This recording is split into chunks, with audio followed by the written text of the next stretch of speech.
Empecemos mirando directamente al problema. Esa intensa inflamación y esas grietas en la piel captan la atención al instante, ¿verdad?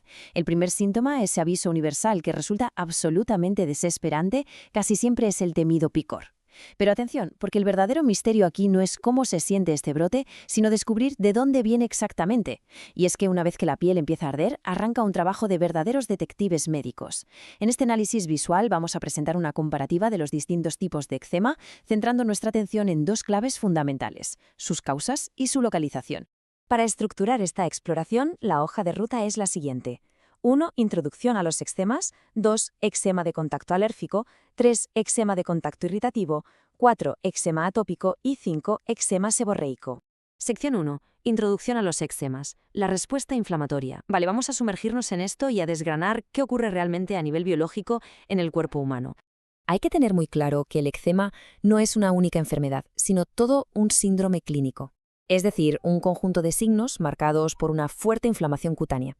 Lo fascinante, y la verdad lo más frustrante, es que surge por múltiples etiologías. Hay muchísimos caminos distintos que nos llevan a esta misma inflamación. Sin embargo, el punto de partida, esa primera señal de alarma inconfundible que experimentan los pacientes de forma casi universal, es el prurito, el temido picor. La evolución temporal de esta condición obedece a una clara regla de 3. En cuestión de días, durante la fase aguda, aparecen lesiones líquidas. Hablamos de vesículas o ampollas que supuran. Luego, al pasar unas semanas y entrar en la fase subaguda, la piel intenta desesperadamente repararse, volviéndose muy descamativa.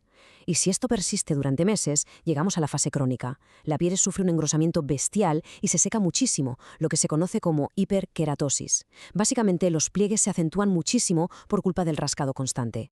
Pasamos a la sección 2. Eczema de contacto alérgico. Los sospechosos exógenos. Abrimos este primer expediente de investigación centrándonos en los detonantes externos que exigen que el sistema inmunológico tenga cierta memoria. Y esto ilustra de manera brillante lo que es una reacción severa en fase aguda.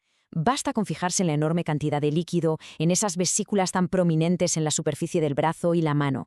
Es el sistema inmunológico reaccionando de una forma totalmente desproporcionada ante un agente externo tras una sensibilización previa. Básicamente, el cuerpo se ha quedado con la cara del enemigo y ha lanzado un ataque a gran escala. Entonces, ¿cuáles son los sospechosos habituales? Los alérgenos más comunes incluyen el níquel, súper típico en la bisutería, el cromo, que es el clásico riesgo laboral al tocar cemento, y la parafenilendiamina, escondida en tintes de pelo y tatuajes de henna. Pero aquí viene un detalle fascinante. Aunque estas lesiones suelen aparecer en el dorso de las manos, el brote puede saltar a zonas del cuerpo que están lejísimos del punto real de contacto.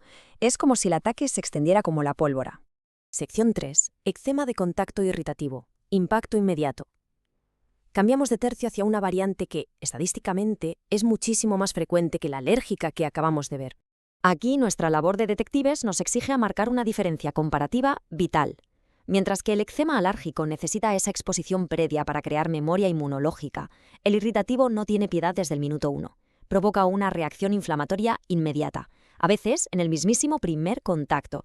No le hace falta ninguna memoria celular, simplemente ataca rompiendo la barrera de la piel por la acción física o química directa. Al observar esta piel tan sumamente seca, agrietada y pelada en las palmas y los dedos, la naturaleza de este subtipo queda al descubierto. Los culpables suelen ser cosas tan cotidianas como jabones fuertes, detergentes, fricción o incluso el frío extremo. Pero la pista clave, la prueba definitiva para el diagnóstico clínico, es que estas lesiones se quedan clavadas en la escena del crimen, es decir, se limitan exacta y exclusivamente a la zona de contacto directo, ni un centímetro más allá. Pero claro, llegados a este punto hay que plantearse una gran pregunta. ¿Qué pasa cuando el culpable de todo esto no está ahí fuera, en el entorno, sino escondido en el propio interior, en la genética? Vamos con la sección 4. Eczema atópico, la amenaza interna. Aquí entra en juego el concepto de la diátesis atópica. Hablamos de una herencia genética multifactorial, donde la respuesta exagerada de la piel está íntimamente ligada a un historial personal o familiar de asma o rinitis. Hay que fijarse muy bien en dónde aparece la lesión. Esas placas rojas, inflamadas y resecas, localizadas justo detrás de las rodillas, esto es un cuadro clásico de los clásicos. En los pacientes pediátricos, estas zonas de flexión son los verdaderos epicentros de una serosis brutal, una sequedad extrema de la piel que genera brotes constantes. Y la cosa no se queda solo en la piel. Este perfil genético trae consigo unos estigmas físicos sorprendentes.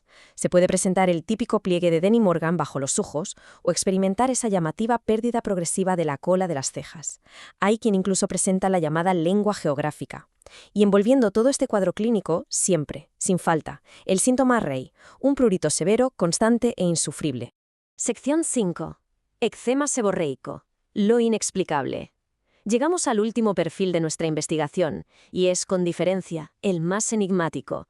Su causa exacta sigue siendo un auténtico rompecabezas, aunque sabemos que mezcla factores neurológicos e inmunológicos muy complejos. Ahora, lo realmente interesante de esta diapositiva es el cambio radical de escenario.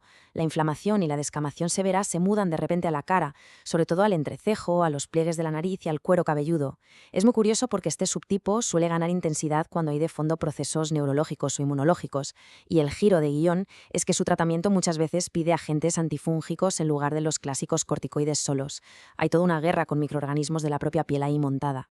Llegamos entonces al núcleo de nuestro análisis, esta matriz comparativa. Al consolidar todos los datos, se revela el verdadero mapa de los eczemas, desde el alérgico, que puede brotar lejos del químico detonante, pasando por el irritativo, que castiga exclusivamente el punto de contacto, el atópico, marcado por la genética en las zonas de pliegues, hasta el seborreico, que se adueña del rostro y el cuero cabelludo por causas aún misteriosas. Entender este cruce entre el origen y la ubicación es la clave definitiva para cualquier diagnóstico dermatológico. Y, lógicamente, toda esta clasificación nos lleva a una estrategia de tratamiento con muchísimo sentido. En dermatología existe una regla de oro increíblemente satisfactoria. El formato del medicamento tiene que ser el espejo exacto de la lesión. Que el cuadro es agudo y presenta vesículas llenas de líquido, pues bases líquidas al rescate. Que ya estamos en una fase crónica con una costra dura y extremadamente seca, pues toca sacar la artillería pesada con pomadas supergrasas para reconstruir la barrera destruida. Es pura lógica clínica.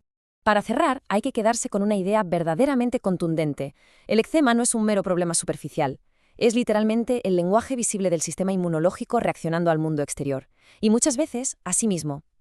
Al ver cómo un solo síntoma esconde detrás orígenes tan dispares, ¿no resulta fascinante e incluso un tanto abrumador darse cuenta de que nuestra propia piel es el campo de batalla donde el genoma humano intenta defenderse a diario?